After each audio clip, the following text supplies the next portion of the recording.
my name is Nikki, and today we are doing Curious Kids from Home with a kit from the library. And this kit is Engineer a Kite. So if you open up your kit, you will find some assorted items in there. You'll get a plastic bag or two, some wooden skewers, string, and tape.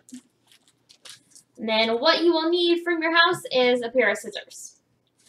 So to start this off, we are going to have to decide what shape we want to make our kite. So the shape that I decided to make my kite is a cross or a T shape.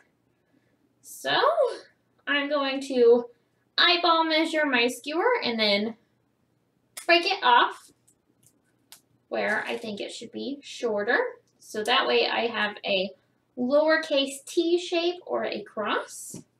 And then I'm going to use a little bit of my tape to secure the skewers together. And you can decide what shape you want to make your kite. You can try a different shape if you want to. This is just one that I found that works. But the whole part of this kit is that you get to try different ways to make a kite. That's why you have extra skewers and you'll have an extra bag in your kit so you can try a couple times and see how it goes. So all I'm doing is taking a little piece of tape and then wrapping it around at a cross section here. The wooden skewers, that way they won't wobble too much. So you can kind of see it stays together. Here we go. So this will be the brace for our kite. So it'll be what we attach our plastic to. So the next step is to get your plastic bag nice and flat. And this is a great way to reuse a plastic bag that you can find from the store. We love to reuse and reduce the waste that we're putting out. So I'm going to use my scissors to cut around the shape of my kite.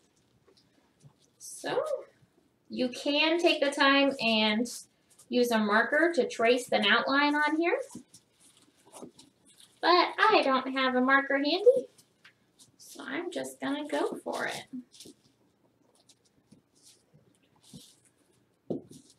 So I'm giving a nice wide area around the kite, or around our wooden skewers. Then I'm cutting through both layers of this plastic bag. So your plastic bag has the front side and the back side. I'm cutting through both, and we might use both as well.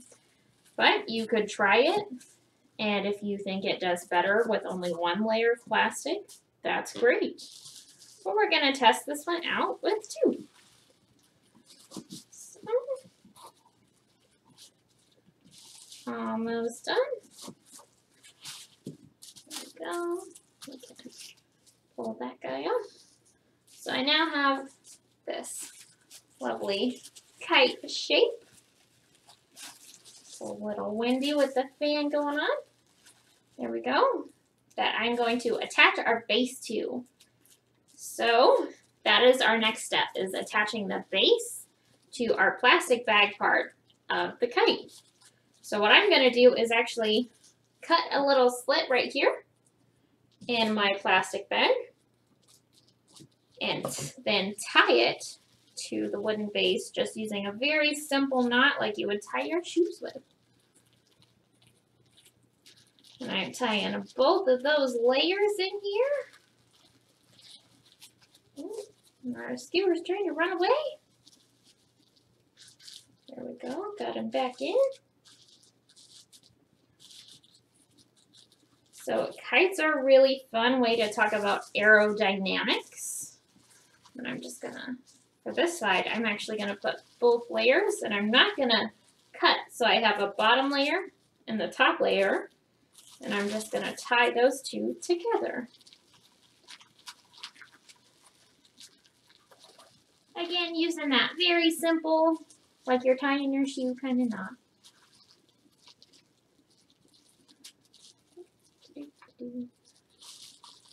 And we are going to repeat this process on the other sides.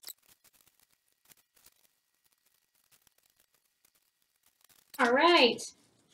So now that I have my sides attached, I am actually going to take some more of my tape and just tape those knots that we just tied. So they're really tight and they won't wiggle. So right now you can kind of see it wants to move up and down. So I'm just going to take some tape and secure that at the top where I think it should go. This is another way that you can experiment. And if you think it should go at the middle or at the side, you can test different ways you put your plastic bag onto your kite frame.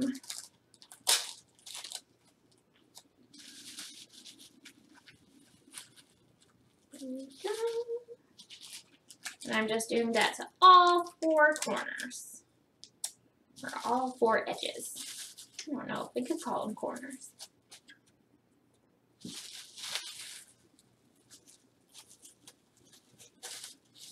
And our top just slid right down. So I'm just going to add a little bit more tape to that, or replace the tape that I had already put on there. There we go.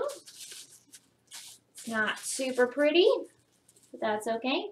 So this is the top of our kite, and this is the bottom. So you're going to lay it flat so that the top side of your kite is facing your surface, your table, or the floor, or wherever you're on. And then you're finally going to take your string, and now we're going to attach our string to our kite. So I want to attach mine in the middle, right where that cross was that we made. So I'm just going to take a small end of this string that I have, put it under, and then tie a knot so that the string is tight right around that little cross. And I'm just giving it a little double knot. Just trying to make sure it's not going to go away or come loose.